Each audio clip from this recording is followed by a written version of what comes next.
Ambergris എന്നത് sperm തിമിംഗിലങ്ങളുടെ ദഹനേന്ദ്രിയ വ്യവസ്ഥയിൽ നിന്ന് ഉത്ഭവിക്കുന്ന മെഴുകുപോലെയുള്ള ഒരു ഖരവസ്തുവാണ്. ഇതിന് തീപിടിക്കുന്ന സ്വഭാവവും ചാരനിറവുമുണ്ട്. മുൻകാലങ്ങളിൽ സുഗന്ധദ്രവ്യങ്ങളുടെ നിർമ്മാണത്തിൽ ഇത് വ്യാപകമായി ഉപയോഗിച്ചിരുന്നു. സുഗന്ധം ദീർഘനേരം നിലനിർത്താൻ സഹായിക്കുന്ന ഒരു ഫിക്സേറ്റീവായാണ് ഇത് പ്രധാനമായും പ്രവർത്തിച്ചിരുന്നത്.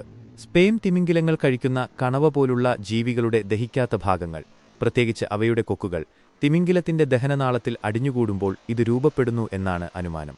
കാലക്രമേണ ഈ ഭാഗങ്ങൾ ഒരു മെഴുകുപോലെയുള്ള പിണ്ഡമായി മാറുന്നു. ഇത് പിന്നീട് തിമിംഗിലം പുറന്തള്ളുകയോ അല്ലെങ്കിൽ അതിന്റെ മരണശേഷം കണ്ടെത്തപ്പെടുകയോ ചെയ്യാം. കടൽത്തീരങ്ങളിൽ അടിഞ്ഞുകൂടിയ നിലയിലും ഇത് പലപ്പോഴും കാണപ്പെടുന്നു.